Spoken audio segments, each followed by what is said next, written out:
What's up, YouTube? It's the Action Figure Grader coming back to you with another market update for some recent sales on eBay. These are all loose, complete action figures, as well as a few play sets and vehicles that I thought we'd talk about. And I didn't see really any big surprises here, but I did want to point out a couple of things as we go through them. So the first one we've got is an early bird kit. So this is the early bird set. It includes the unused kind of paperwork, the box, as well as all the baggies, and the baggie for the Luke Skywalker is the double telescoping lightsaber. So all the baggies were still sealed, and just a pretty interesting item here. You don't often see this one for sale, loose, complete, and ungraded. So I thought I'd point it out. Now, it's sold for $7,500. Big number there.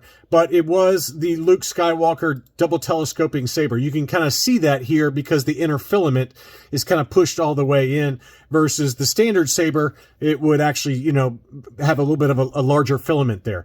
Obviously, the Luke looks like he's got a little bit of discoloration, as does the Leia. You can see the pink color to her legs there, and then you got Chewbacca and R2-D2. This was not in perfect shape by any means. The box had some tears, as you can see right there on the box. So I don't know what this would grade for. I would guess it would probably grade out at about a 70, just given the condition of the bags and the box. But it did sell for $7,500 plus $37 shipping. I wanted to point out this one because you need to be really careful if you're into these non-sonic welded figures. And what does that mean if you've never heard of them before?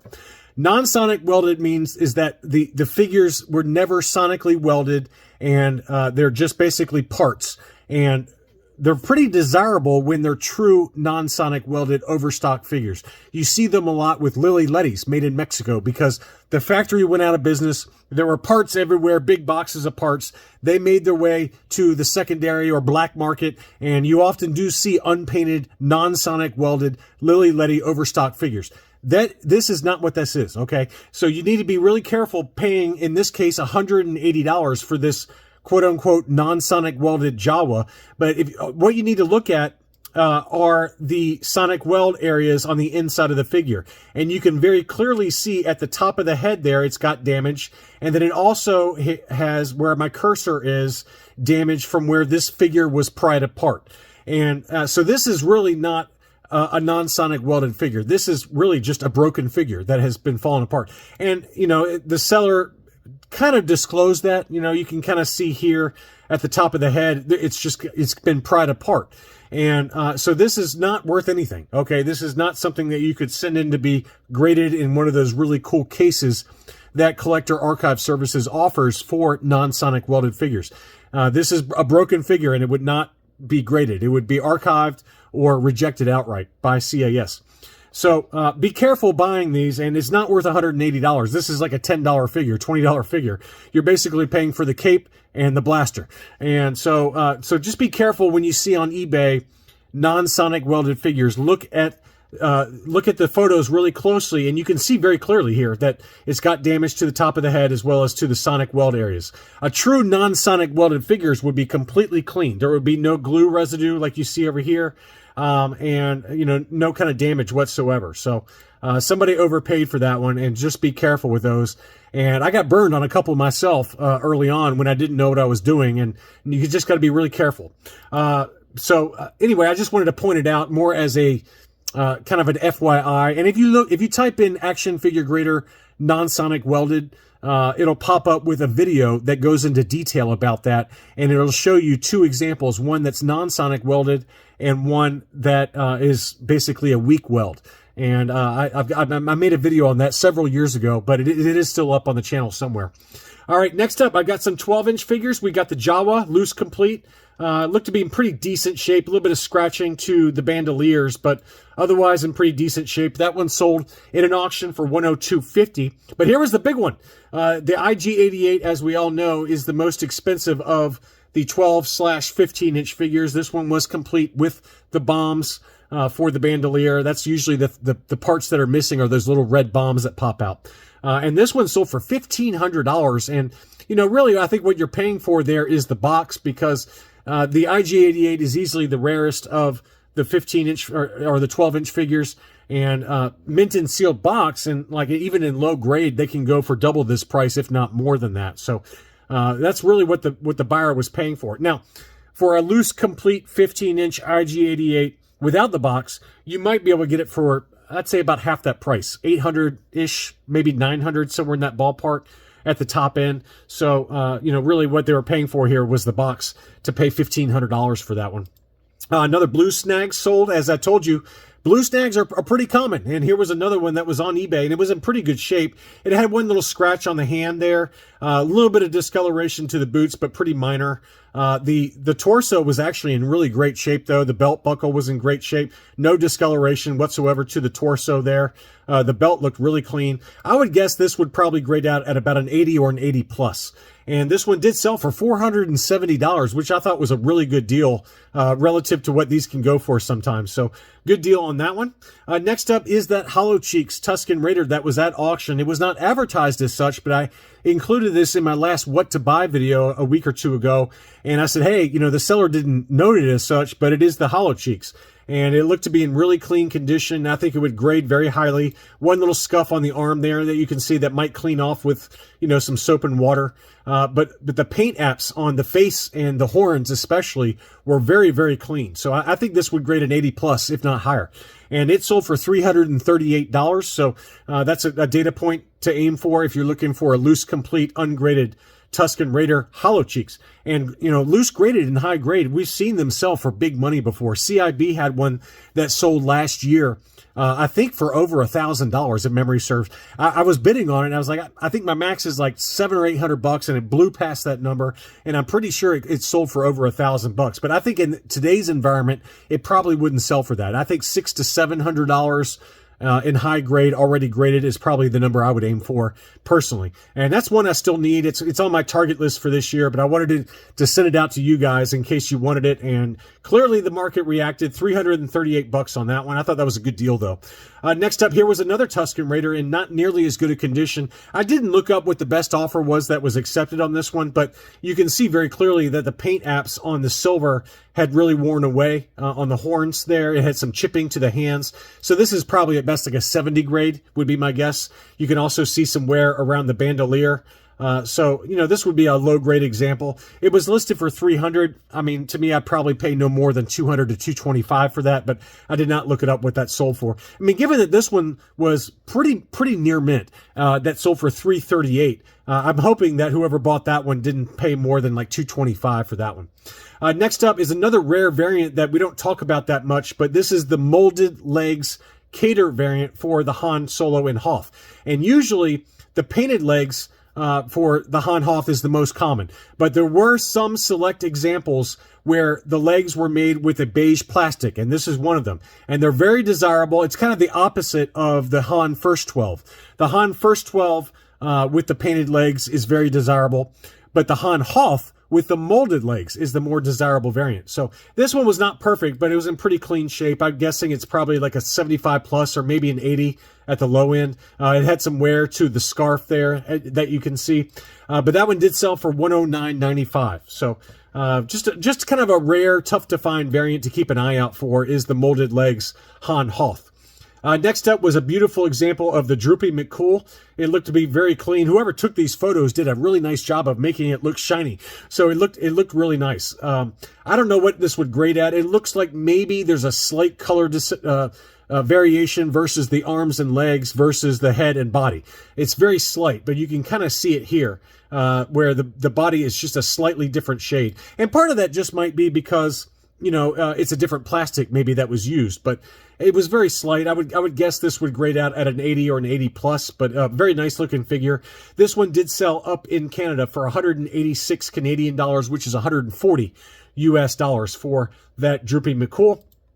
Next up, we got a couple of last 17 before we dig into some vehicles and playsets. But this was a Ramba. That one sold for $205.80, and it looked to be very clean. Always look out on the belt for this one. Oftentimes the belt will get some paint discoloration or some scratches on it. But that one looked very clean for $205. Next up was a General Lando. This one sold in an auction with the correct black Palace Blaster, and to me it looks like it's got some discoloration to the torso there. It might just be my imagination. Hard to tell for sure, but otherwise fairly clean looking figure there. And that one did sell for $227.50 on 15 bids on that one. Now let's dig into some play sets. We've got the Death Star Space Station play set. It was advertised as 100% complete, but as you can see there, the foam has started to degrade. So this is how you like for the Yoda's Dagobah play set, and for this Death Star play set where you got the trash for the trash monster. The foam can often disintegrate, and that's the case with this one. You can see very clearly that it's basically turned into dust there. But at least they included it, and it did include a pretty nice looking trash monster, as well as the kind of swivel escape thing that Luke and Leia swung from. But the play set itself was in really great shape otherwise. That one sold for $360. Next up, we've got the very tough to find radio controlled Sandcrawler. It was advertised as complete with the remote and the ladder and the elevator, and it was working. And they included a video that shows it working. I haven't clicked on this yet. Let's see. Let's check it out here, see if it's playing. So there it is. It shows it actually operating. Who knows how well it really works there, but at least they showed a video of it actually operating. And all the stickers look to be in really great shape. And that one sold for big money, $950. I think that was actually a pretty fair deal relative to some of the ones we've seen. Some incomplete ones have sold for like $700 to $800. This one was complete and working for $950 plus $11 shipping. Next up, we've got the Hoth Ice Planet Adventure Set. It was advertised as 100% complete, but I did not see the baggies. So keep that in mind. I'm pretty sure that there were 2 baggies that were included for this one. You know, I might be getting it mixed up with the Rebel Command Center. I think I am. The Rebel Command Center came with the Luke Hoth baggie, as well as the AT-AT Commander baggie, General Veers. This one did not include any baggies in it, so I stand corrected. But the box was not in great shape. The playset itself looked to be in really good shape, though. You can see there it's got the AT-AT, as well as the radar dish, as well as the ice, the Tundra of Hoth. And that one did sell in an auction for $155.50 plus $10.80 shipping. Next up, we had a loose complete Millennium Falcon with the Empire Strikes Back packaging. Obvious discoloration to the Millennium Falcon, but it did include the cardboard inserts, which is pretty rare. You usually don't see that. And let's see, it did not have, there it is. So it's got the Jedi training ball. That's always the thing to look out for, is to make sure it's got the Jedi training ball with the string. And that one did have it. So it was 100% complete. Very nice looking example, but again, obviously it did have some discoloration over time. It's very similar to mine that I've got hanging behind me here. That's got a little bit of discoloration to it. So pretty cool to see that one. $570 on that one plus $50 shipping, and that one was in an auction. Next up was the Jabba the Hutt Dungeon Action Playset, and this one included the very hard to find baggies for the last 17 figures. So there was 2 different versions, obviously. That one included kind of some standard Jabba's goons, but this one included last 17 figures. It included Amanaman, EV-99, and Barada in baggies, and that's the only way that you could get the baggies for those figures. The sticker sheet was unused, so this was truly an unused contents version, and it's got all the baggies. All the baggies look to be in near mint condition. Very, very nice, and it sold for big money, $870 plus $16.80 shipping on that one. Next up, I've got the A-Wing. The A-Wing was loose, complete, and that one sold in an auction for $520. And then this one included the box as well as the paperwork. I don't think this one included the insert, the cardboard insert for the inside of the box. It just included the instruction sheet as well as the box. The box was in pretty good shape overall, though. And this one was in much, the A-Wing was had much more yellowing to this one versus the other one. You can see this one was pretty white. It could be lighting, I don't know. But this one looks pretty nice and bright white versus this one that looks kind of yellow to me. So, but anyway, it did sell for $999.99 plus another $85 shipping. So $1,100 on that A-Wing with the box and in the instructions. Finally, we've got the Droids Side Gunner, which is kind of a weird toy. I always thought it was so strange, and the box art was strange. The head on that guy was massive. Look how big his head is. That guy's head looks like Chris W. from 5 Idiots Talking Toys. Just a massive head with a tiny body. And but anyway, this one was loose and complete with the box as well as the instruction sheet, and that one sold for $300. I think personally that's a little bit of an overpay. I think you can probably get this mint and sealed box for not much more than that, with a box that's in better condition. So I would probably aim for more like $250. $300, you know, to me it seems high, but you know, again, that's just me on the outside looking in, because I don't really collect the Droids line, but I have seen the mint and sealed box go for $300 to $350. So I think you could probably get a mint and sealed box example for about that price.